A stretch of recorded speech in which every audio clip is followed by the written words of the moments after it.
Alpha education का सबसे उज्जवल दीप, यहाँ हंसते खेलते बने फ्यूचर सुरक्षित। अल्फा के छांव तले शिक्षा की लहर चले, कुछ कर दिखाने का सपना हर स्टूडेंट में पले। एजुकेशन का सबसे उज्जवल दीप, अल्फा विद्या संकुल, जहां हर स्टूडेंट को मिले एक bright future. Hello and welcome to all of you. कैसे हो आप लोग? I hope you all are doing great at your place. तो हम बात कर रहे हैं आपका मैथ्स का चैप्टर नंबर 2 पॉलिनोमियल्स, जिसके अंदर एक्सरसाइज नंबर 4.2 उसके बाद का जो एक नया टॉपिक था वो हमने लास्ट लेक्चर के अंदर स्टार्ट किया था, जिसका नाम है रिमाइंडर थियरम। लास्ट लेक्चर के अंदर हमने सबसे पहले कंपैरिजन किया था। देखो, रिमाइंडर थ्योरम मतलब आपको डिवीजन जो होता है, जो आप डिवीजन लेते हो सिंपली, उसको एनालाइज करना है। तो जब हम डिवीजन को एनालाइज करते हैं तो उसमें दो टाइप के डिवीजन होते हैं। एक तो आपको जो डिवीजन होगा उसके अंदर सिर्फ और सिर्फ क्वोशंट होगा। फॉर एग्जाम्पल, अगर मैं यहाँ पे थोड़ा सा नोटेशन यूज करता हूं तो इस तरीके से तुम किसी एक चीज को, मान लो यहां पे कुछ है जिसको मैं p ऑफ x कह देता हूं, तो यहां पे कोई चीज होगी जहां पे हमने सबसे पहले 15 लिया था, उसके बाद हमने 12 लिया था। तो जब तुम किसी एक नंबर को दूसरे नंबर से डिवाइड करते हो तो डिवीजन में दो चीज पॉसिबल है। एक तो डिवीजन आपका अच्छी तरीके से होगा जहां पे सिर्फ आपको ऊपर क्वोशंट मिलेगा। फॉर एग्जाम्पल, अगर तुमने 15 को 6 से डिवाइड किया हो, सॉरी, अगर तुमने 12 को 6 से डिवाइड किया होता तो ऊपर तुम्हें सिर्फ दो आंसर मिलता 2, और नीचे जो आपको रिमाइंडर है वो नहीं मिलता। तो पहला केस ये है कि जहां पे आपको डिवीजन करने के बाद रिमाइंडर नहीं मिलता है। दूसरा केस ये है कि जब आप डिवीजन लेते हो, जब हमने 15 को डिवाइड किया था 6 से, तो वहां पे आपको नीचे 3 मिले थे, जो था आपका रिमाइंडर। तो ये जो होता है वो है आपका डिवाइडेंड, जिससे आप डिवाइड कर रहे हो वो है आपका डिवाइजर। जो आपको आंसर मिलता है वो है आपका क्वोशंट, और जो नीचे बच जाता है वो है आपका रिमाइंडर, जिसको आप ज्यादा आगे नहीं बढ़ा सकते, आगे आप डिवीजन नहीं कर सकते हो। तो ये कुछ 4 चीजों की बातें चल रही थी। तो भाई वहां पे हमने चेक किया था कि आप किसी भी नंबर को दो तरह से, सॉरी, किसी भी नंबर को आप अलग तरीके से एक्सप्रेस कर सकते हो उसका डिवीजन देख के। फॉर एग्जाम्पल, 15 को तुम लिख सकते हो 2 into 6 plus 3। 15 is equal to 2 मतलब क्वोशंट, 6 मतलब डिवाइजर, प्लस 3 मतलब रिमाइंडर। अब फिर मैंने आपको एक सेंटेंस याद रखने को कहा था कि जब आप डिवीजन प्रोसेस लेते हो, जब एक नंबर को दूसरे नंबर से डिवाइड करते हो और अगर नीचे रिमाइंडर 0 निकल के आता है, जैसे हमने 12 को डिवाइड किया था 6 से, तो रिमाइंडर कुछ नहीं बचता है, रिमाइंडर 0। तो जब तुम्हें रिमाइंडर 0 मिलता है तो वो जो आपका डिवाइजर होगा, अगर मैं बात करता हूं 12 की, तो 12 के केस के अंदर आपने 6 से डिवाइड किया तो आपको क्वोशंट 2 मिलता, रिमाइंडर 0 रहता। तो जो ये आपका 6 एंड 2 हो गए वो दोनों फैक्टर हो गए 12 के। जब फैक्टर होते हैं तो आपको रिमाइंडर नहीं मिलता है, या तो आप कह सकते हो जो आपका 12 था वो इन दोनों का मल्टीपल था, जिसकी वजह से आपको रिमाइंडर नहीं मिला। अगर रिमाइंडर कुछ बचता है, फॉर एग्जाम्पल हमने बात की थी 15 की, तो अगर तुम 15 की बात करते हो तो यहां पे 3 बच के निकलता है। 6 into 2 will be 12 plus 3 is equal to 15। तो ये जो 15 था वो इन दोनों का मल्टीपल नहीं था, या फिर 6 एंड 2 ये दोनों में से कोई भी 15 का फैक्टर नहीं था। तो जब आपका नंबर फैक्टर नहीं होता है तो डिवीजन करने के बाद आपको रिमाइंडर मिलता है नॉन जीरो, कुछ मिलेगा। ये चीज आपको याद रखनी थी, ये बेसिक सी चीज है। ये एक रिलेशन हमने पहले नंबर के लिए देखा था, एंड उसके बाद हमने चेक किया था कि भाई पॉलिनोमियल्स के अंदर क्या इस तरीके से आप डिवीजन कर सकते हो। अगर मुझे एक पॉलिनोमियल को दूसरी पॉलिनोमियल से डिवाइड करना है तो क्या वो चीज की जा सकती है? तो उसका आंसर था यस। और वो चीज सबसे बेसिक लेवल से आपने स्टार्ट की थी। मे बी आपने 2x cube plus x square plus x. यहां पे तुम देख रहे हो ये एक पोलिनोमियल है, तो तुमने इसको डिवाइड किया था x के साथ। x मतलब एक सबसे सिंपल बेसिक सी पोलिनोमियल जो है लीनियर मोनोमियल, एक ही टर्म है और वो लीनियर है, पावर 1 डिग्री 1। तो इसको अगर तुम्हें इससे डिवाइड करना है तो सिंपली तुम्हें पता चल जाएगा कि भाई सबके नीचे आप x को दे नीचे डाल सकते हो x को, तो ये इस तरीके से लिखा जाएगा।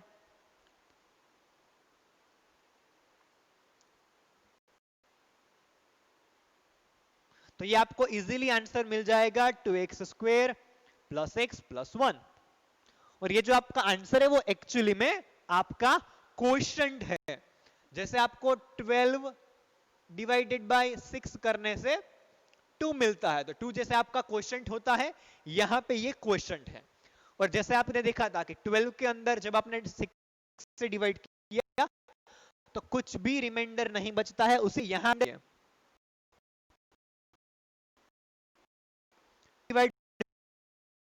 हो चुके हैं। आपको आंसर वो तुम कहते हो फैक्टर वाली हमारी टर्मिनोलॉजी से, तो यहां पे तुम देख अब में x तो ये निकल जाता, मतलब जो x था वो इसका फैक्टर था, पता है ना।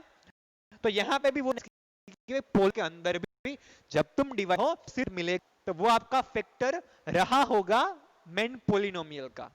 फिर हमने दूसरा एग्जांपल चेक किया था, वहां पे आपको रिमाइंडर मिल रहा था।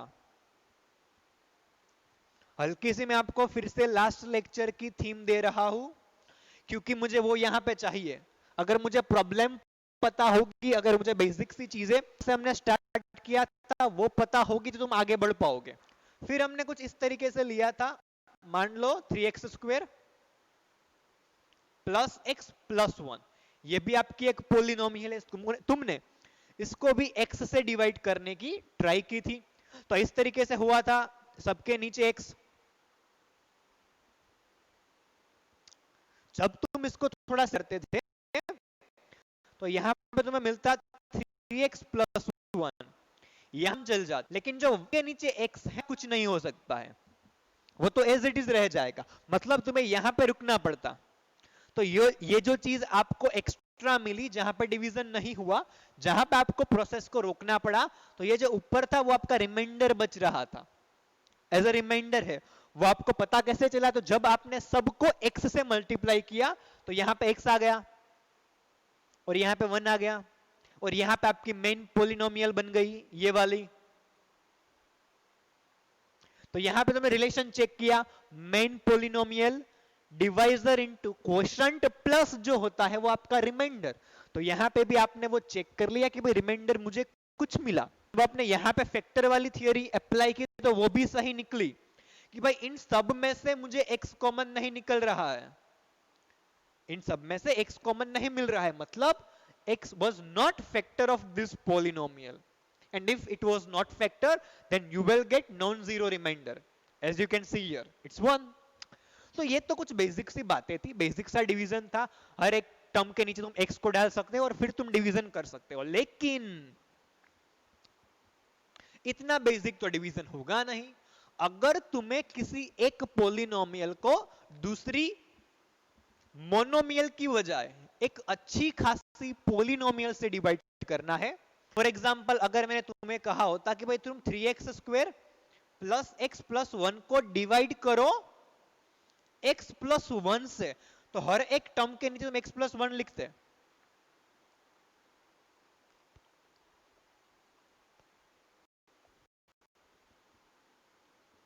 यहां पे तुम अब आगे कुछ कर ही नहीं सकते हो क्योंकि भाई नीचे दो टर्म्स है, ऊपर एक टर्म, इसका डिवीजन तुम्हें नहीं पता है। तो भाई क्या करना, अगर तुम्हें इस तरीके से दो नॉन जीरो पॉलिनोमियल का डिवीजन लेना है तो उसी के लिए अब जो प्रोसेस जा रही है उसका नाम है division process for the polynomial. आज जो चीज तुम सीखोगे उसकी मदद से तुम किसी भी दो पॉलिनोमियल को एक दूसरे से डिवाइड कर सकते हो या फिर एक को दूसरे से डिवाइड कर सकते हो विदाउट एनी हेजिटेशन, एकदम सेम प्रोसेस को फॉलो करके। तो चलिए वो समझते हैं एक एग्जांपल के साथ। और आज का हमारा जो लेक्चर है वो ऑफिशियली अब स्टार्ट करते हैं डिवीजन प्रोसेस कि भाई यहां पे मेरे पास दो पॉलिनोमियल है, दूसरी देखो मोनोमियल नहीं है, थोड़ा सा हायर लेवल है, तो क्या करना होगा, तो भाई मुझे इस पॉलिनोमियल को इस पॉलिनोमियल से डिवाइड करना है। क्वेश्चन मेरा ये है कि इस बड़ी पॉलिनोमियल को इस छोटी पॉलिनोमियल से डिवाइड करो। किस तरीके से होता है, स्टेप बाय स्टेप चेक करते हैं। तो पहले आपको लिखना है जो चीज आपको दी गई है कि भाई here given p of x is equal to x plus 3x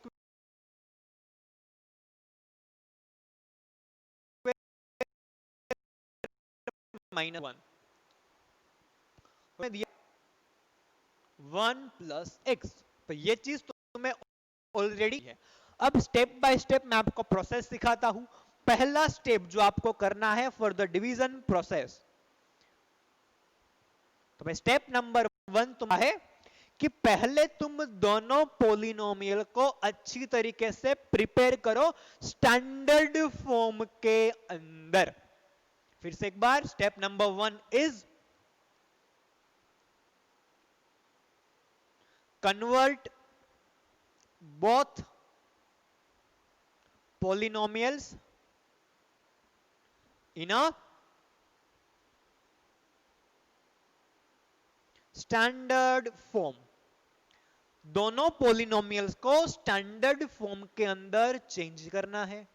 now the question is that कि सर स्टैंडर्ड फॉर्म का मतलब क्या होता है, तो भाई स्टैंडर्ड फॉर्म का मतलब यह है कि जो आपकी पोलिनोमियल होगी उसके अंदर, गौर से सुनना, पोलिनोमियल्स के अंदर जो वेरिएबल की पावर होती है वो term by term decreasing order में होनी चाहिए।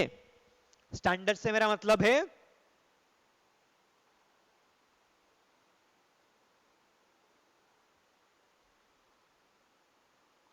पावर ऑफ वेरिएबल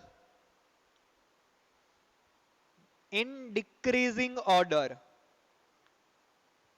अब डिक्रीजिंग ऑर्डर का मतलब क्या होता है वो तो आपको पता होना चाहिए। ओके, आपको डिक्रीजिंग ऑर्डर में वेरिएबल की पावर रखनी है, वो रखने के बाद जो चीज तुम्हें मिलती है वही होगा स्टैंडर्ड फॉर्म। चेक करो क्या तुम्हें स्टैंडर्ड फॉर्म ऑलरेडी दिया हुआ है, कभी कभार तुम्हें दे देंगे, लेकिन अगर नहीं दिया है तो फिर तुम्हें कन्वर्ट करना है।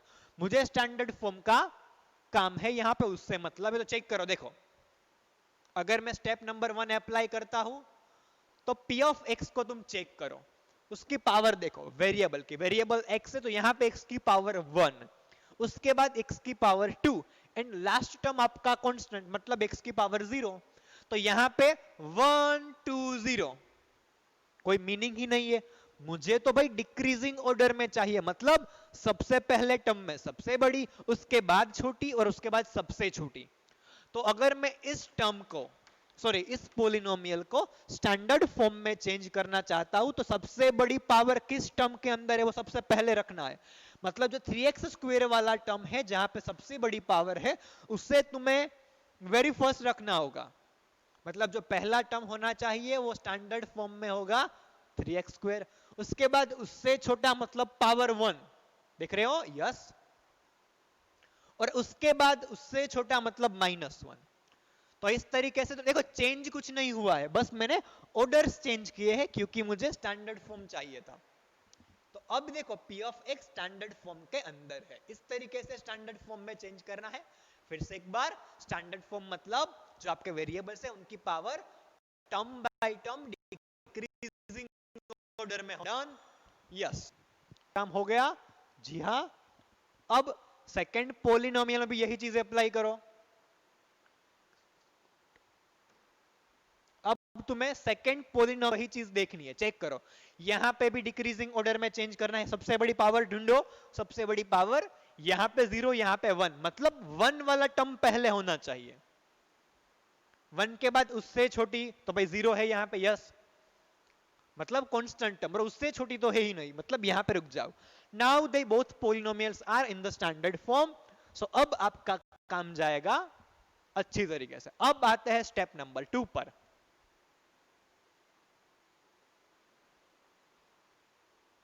स्टेप 2। क्या बात।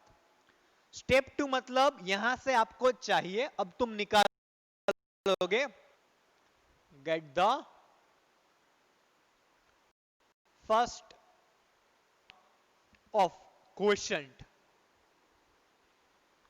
जो आपका ऊपर क्वोशंट बनता है कुछ इस तरीके से, पी ऑफ एक्स यहां पे होगा, जी ऑफ एक्स यहां पे होगा, और यहां पे क्यू ऑफ एक्स होगा। क्यू ऑफ एक्स मतलब क्वोशंट। तो यहां पे तो पोलिनोमियल्स है ना, तो जो आपका क्वोशंट मिलेगा वो भी पोलिनोमियल होगा, तो वहां पे उसका फर्स्ट टर्म होगा। तो आपको क्वोशंट का फर्स्ट टर्म कैसे मिलेगा वो तुम्हें यहां पे चेक करना है। तो भाई क्वोशंट का फर्स्ट टर्म आपको मिलेगा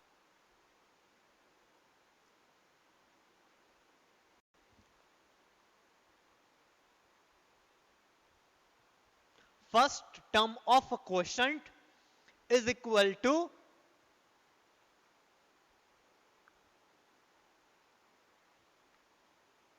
first term of g of x. G of x मतलब आपका डिवाइडेंड, जिसको तुम डिवाइड कर रहे हो, sorry, p of x. Okay, first term of p of x divided bye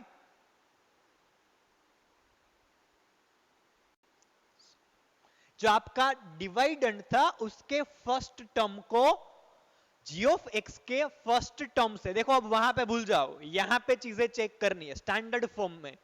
तो क्वोशंट के पहले टर्म के लिए तुम्हें डिवाइडेंड के पहले टर्म को डिवाइजर के पहले टर्म से डिवाइड करना है। मतलब 3x² डिवाइडेड बाय x, तो तुम्हें मिल जाएगा 3x। तो ये जो तुम्हारा 3x निकल के आया है वो है आपके क्वोशंट का पहला टर्म। तो स्टेप नंबर 2 के अंदर तुम्हें क्वोशंट का पहला टर्म निकालना है। क्वोशंट के पहले टर्म निकालने के लिए काफी सिंपल सी चीज है, आपको डिवाइडेंड के पहले टर्म को डिवाइजर के पहले टर्म से डिवाइड करना है। Now the next process, step number 3।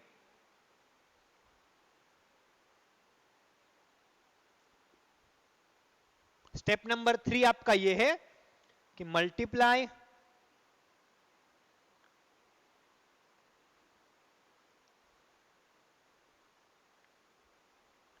First term of quotient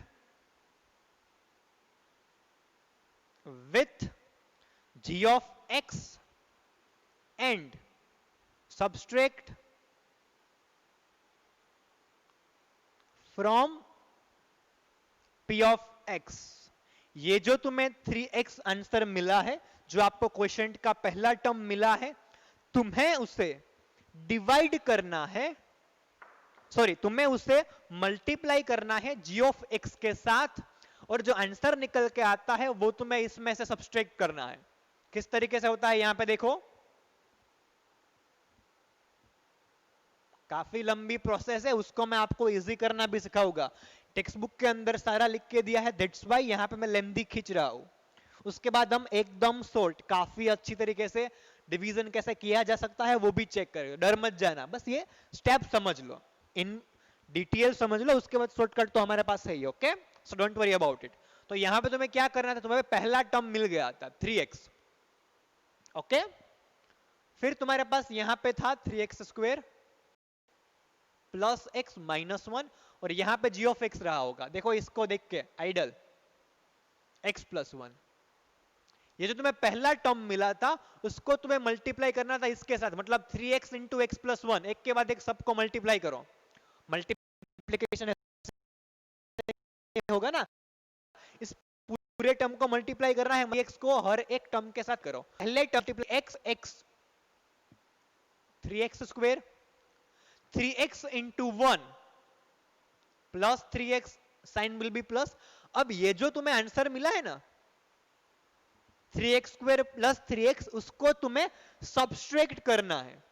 subtract मतलब निकालना है, किसमें से, इस चीज में से। तो भाई जब तुम सब्सट्रैक्ट करोगे, अगर आगे माइनस की साइन तुम इसको अप्लाई करोगे तो तुम्हें पता है ये दोनों साइन होगी वो अपोजिट हो जाएगी। जब मैं इस चीज को किसी और चीज में सब्सट्रैक्ट करूंगा तो आगे माइनस की साइन होगी, तो दोनों साइन जो होती है वो रिवर्स हो जाएगी, इन्वर्ट हो जाएगी।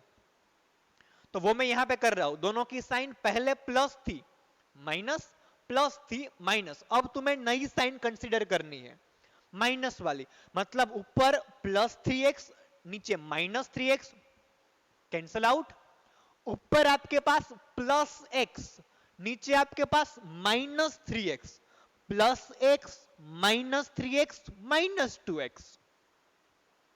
देखो सब्सट्रैक्ट ही किया हुआ है इस तरीके से, 3x स्क्वायर प्लस x, इसमें से तुमने निकाला 3x स्क्वायर प्लस 3x, तो ये कुछ इस तरीके से होता 3x square plus x minus 3x square minus 3x, तो 3x स्क्वायर चले जाते, plus x and minus 3x हो जाता माइनस 2x। तो हम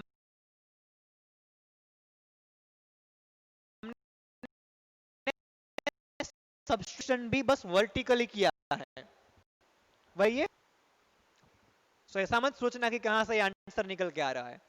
अब जो बचा -1 तो एज इट इज है ना, थर्ड टर्म को आपके पास थी ही नहीं कांस्टेंट वाली, तो वो एज इट इज आ जाएगा। ओके, तो अब तुम्हारे पास ये चीज है।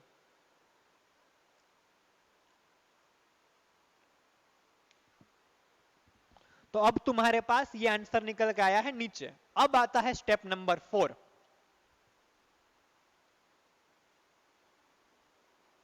तो भाई स्टेप नंबर 4 में तुम्हें क्या करना है, अब तुम्हें जो तुम्हें आंसर मिला है सब्सट्रैक्शन करने के बाद उसको एज अ डिवाइडेंड कंसीडर करके स्टेप नंबर 2 को फिर से फॉलो करना है।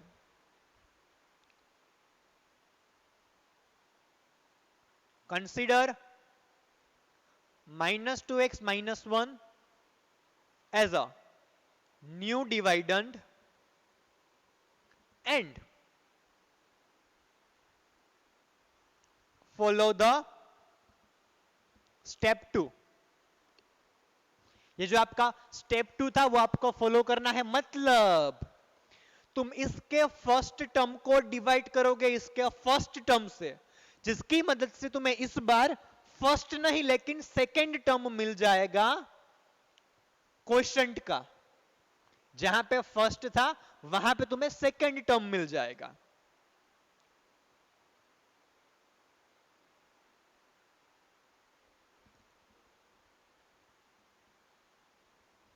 second term of quotient is equal to, now this is first term of new dividend। New dividend मतलब ये जो आंसर निकल के आया वो, और उसके नीचे first term of g of x. तो जब तुम ये चीज अप्लाई करोगे तो ये देखो फर्स्ट टर्म मतलब -2x divided by first term g of x का, तो एक्स एज इट इज है, वो तो वही है, बदला नहीं है। तो ये आपको आंसर निकल के मिल जाएगा -2।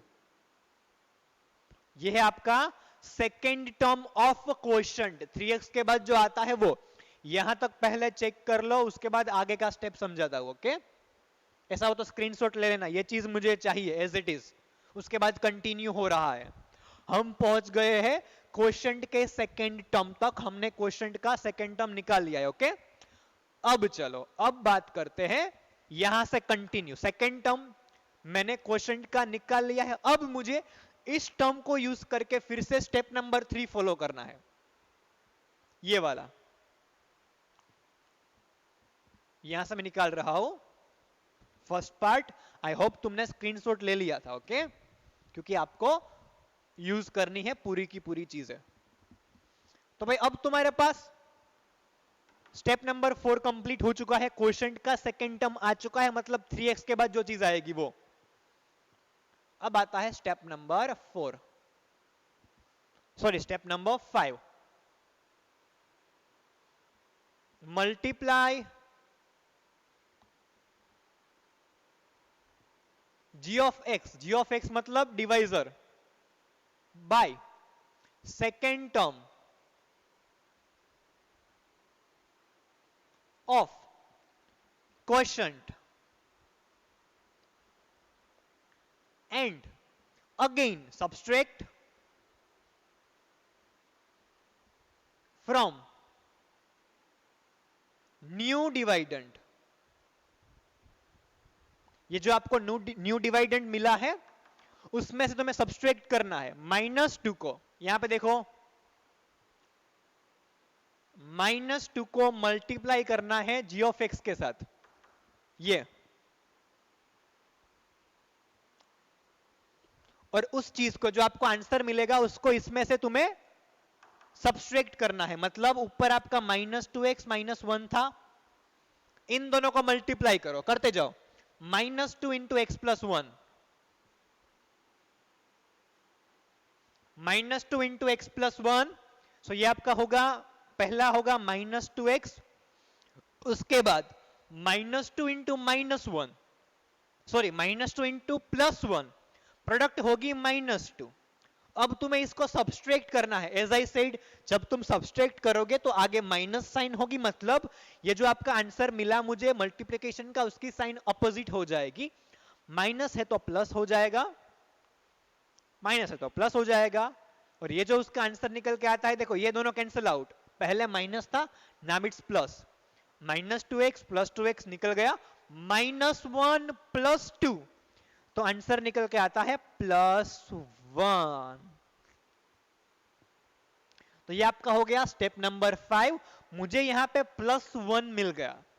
अब तुम आगे चीज नहीं चला सकते हो क्योंकि ये आपका एक कांस्टेंट नंबर हो गया है, ये आपका एक कांस्टेंट टर्म है। अगर मैं इसकी डिग्री की बात करता हूं तो देखो कांस्टेंट पॉलिनोमियल की degree is equal to 0, x की अगर तुम पावर लिखना चाहते हो तो 1 के पास तुम x की 0 पावर लिख सकते हो, और जो आपका डिवाइजर था उसकी डिग्री 1 थी, तो तुम्हारे यहां पे जो तुम्हें आंसर मिला है उसकी डिग्री यहां की डिग्री से कम है, और जब g ऑफ x की डिग्री रिमाइंडर की डिग्री से बड़ी होती है तब तुम उसके बाद आगे प्रोसेस नहीं कर सकते हो, मतलब तुम्हें प्रोसेस यहां पे रुकनी पड़ेगी, और ये जो तुम्हें +1 मिला है वो है आपका रिमाइंडर। तो इसको यूज करके मैं लास्ट स्टेप लिख सकता हूं, स्टेप नंबर 6, कि कब मुझे ये पूरी प्रोसेस रोकनी है, तो भाई प्रोसेस मुझे तब रोकनी है जब रिमाइंडर की डिग्री डिवाइजर की डिग्री से छोटी हो जाए।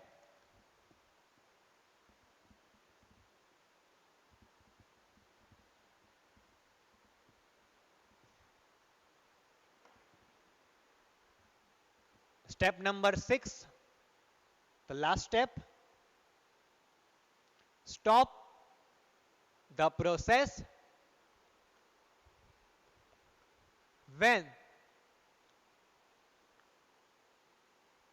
रिमाइंडर इज 0, या तो रिमाइंडर 0 आ जाए, यहां पे 0 नहीं है, अगर वो 0 नहीं है और degree of reminder less than degree of g of x, मतलब डिग्री ऑफ डिवाइजर। तो जब तुम्हें रिमाइंडर में 0 मिल जाए, मतलब यहां पे 0 आ जाए, या फिर जब तुम्हारा जो रिमाइंडर होगा उसकी डिग्री डिवाइजर की डिग्री से छोटी हो जाए, तो तुम्हें प्रोसेस को रोक देना है। तो इस तरीके से 6 स्टेप के अंदर पूरी प्रोसेस होती है, डिवीजन हो गया है। यहां पे तुम्हारा जो क्वोशंट तुम्हें मिला है जिसे हम कहेंगे q ऑफ x, वो है पहला स्टेप उसका 3x, पहला टर्म, दूसरा टर्म उसका -2 यहां से, तो ये आपका क्वोशंट हो गया, और जो रिमाइंडर है वो है आपका +1, समझ रहे हो? तो इस तरीके से मुझे क्वोशंट एंड रिमाइंडर मिल गए पॉलिनोमियल का डिवीजन होने के बाद। अगर मैं तुम्हें एक स्टेप के अंदर, मतलब डिस्क्रिप्शन के विदाउट, जो चीज तुमने की है वो मैं तुम्हें दिखाता हूं, तो भाई कुछ चीज इस तरीके से हुई है, आपको पता नहीं चला होगा लेकिन चीज कुछ इस तरीके से हुई थी। आपने डिवीजन किया था, मतलब वो इस तरीके से हुआ होगा, पहले यहां पे था 3x² + x - 1, डिवाइड तुम कर रहे थे x + 1 से, स्टैंडर्ड फॉर्म। तुम्हें क्वोशंट का जो पहला टर्म है वो मिला 3x, फिर यहां पे तुम्हें मिला था 3x² + 3x, फिर तुमने साइन ऑपोजिट की थी, ये दोनों कैंसिल आउट हो गए थे, यहां पे तुम्हें मिला था -2x -1, फिर तुमने इसको यूज करके क्वोशंट का सेकेंड टर्म निकाला था, वो था आपका -2, फिर तुमने -2 को मल्टीप्लाई किया था इसके साथ और तुम्हें आंसर मिला था -2x -2, फिर तुमने सब्सट्रैक्ट किया था, मतलब साइन ऑपोजिट हुई थी, ये दोनों कैंसिल आउट हो गए थे और जो तुम्हें आंसर मिला था वो था आपका +1। तो एक्चुअली में ये एक डिवीजन हुआ था, this is your divisor, this is your quotient and this is your dividend and the last one is your reminder. तो यहां पे भी तुम लिख सकते हो कुछ इस तरीके से कि भाई डिवीजन प्रोसेस होने के बाद आपको कुछ रिलेशन इस तरीके से मिलता है, जैसा हम नंबर के लिए लिखते हैं, जैसा हमने 15 के लिए लिखा था, सेम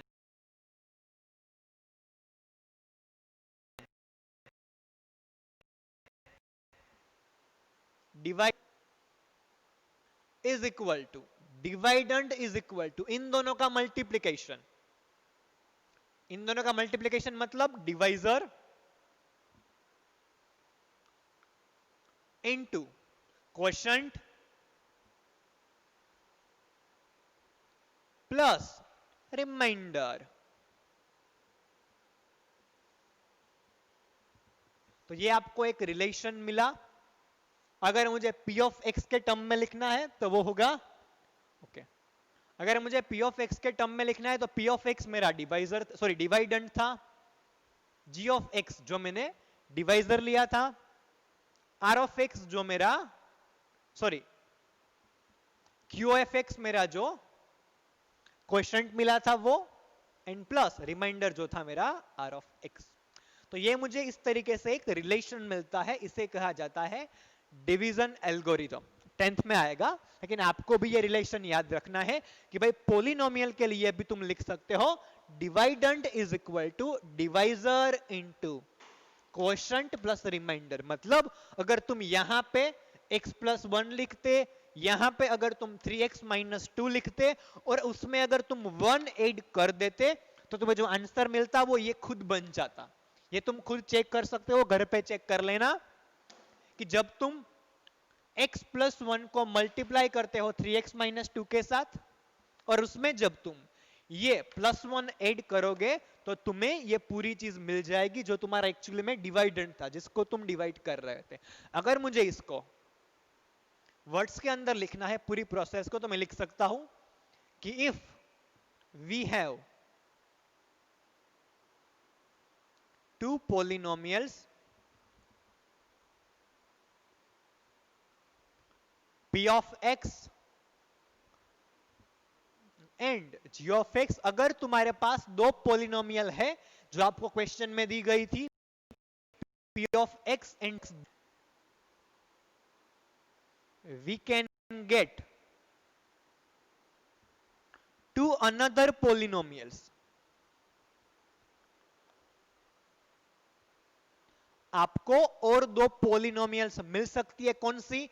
क्वोशंट मतलब q of x and reminder मतलब r of x, such that मतलब किस तरीके से? तो एक रिलेशन लिख सकते हो, p ऑफ x आपका हो जाएगा q of x into g of x, multiplication में आगे पीछे करो कोई फर्क नहीं पड़ता है, प्लस r ऑफ x। तो एक ऐसा रिलेशन बन जाए, ऐसी तुम्हें दो पॉलिनोमियल्स मिल सकती है। और ये जो आपका r ऑफ x होगा वो दो तरीके से हो सकता है, where r of x is equal to 0, या तो 0 मिल जाएगा, और जो डिग्री होगी r ऑफ x की वो बन जाएगी छोटी degree of g of x, divisor की डिग्री से। यहां पे तुम्हें प्रोसेस रोक देनी है। तो ये थी तुम्हारी पूरी डिवीजन प्रोसेस, किस तरीके से तुम 6 स्टेप के अंदर डिवीजन ले सकते हो। ओके, एक बार चेक कर लो जो राइटिंग में लिखा है वो।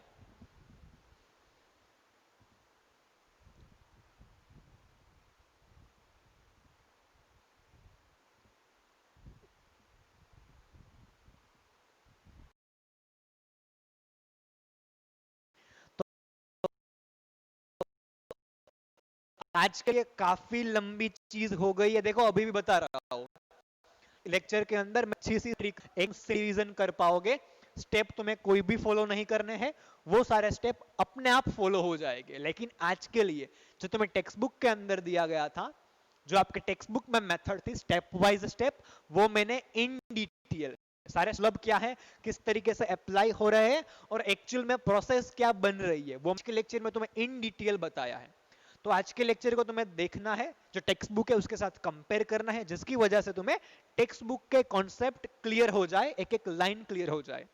डिवीजन कभी तुम्हें इन 6 स्टेप की मदद से नहीं करना है, वो हम एक्चुअली में एक छोटी सी ट्रिक यूज करके स्टेप बाय स्टेप कर लेंगे, इन स्टेप के अलावा ऐसे शॉर्टकट टाइप में, और अपने आप सारे स्टेप फॉलो हो जाएंगे। तो इसकी अब भी चिंता मत करना कि भाई ये मुझे पता नहीं चला, इतने सारे स्टेप मैं किस तरीके से याद रखूंगा, क्या चीज हुई है, वो तुम्हें प्रैक्टिकल एग्जाम्पल करते वक्त एकदम इजीली समझ में आ जाएंगे। आज का तुम्हारा टारगेट ये था कि तुमने जो बोर्ड पर चीजें सीखी है, क्या तुम टेक्स्ट बुक के साथ कनेक्ट कर पा रहे हो, टेक्स्ट बुक में जो लिखा है वो तुम्हें पता चल गया। अगर यस, अगर सब पता चल गया हो तो वीडियो को लाइक एंड शेयर कर देना। आज के लिए बस इतना ही रखते हैं, चैनल को तुमने सब्सक्राइब किया ही होगा। मिलते हैं अगले लेक्चर में, वहां पे हम एक्चुअल डिवीजन स्टार्ट करेंगे अलग अलग एग्जांपल लेके। तब तक के लिए have a nice day, enjoy your life and thank you.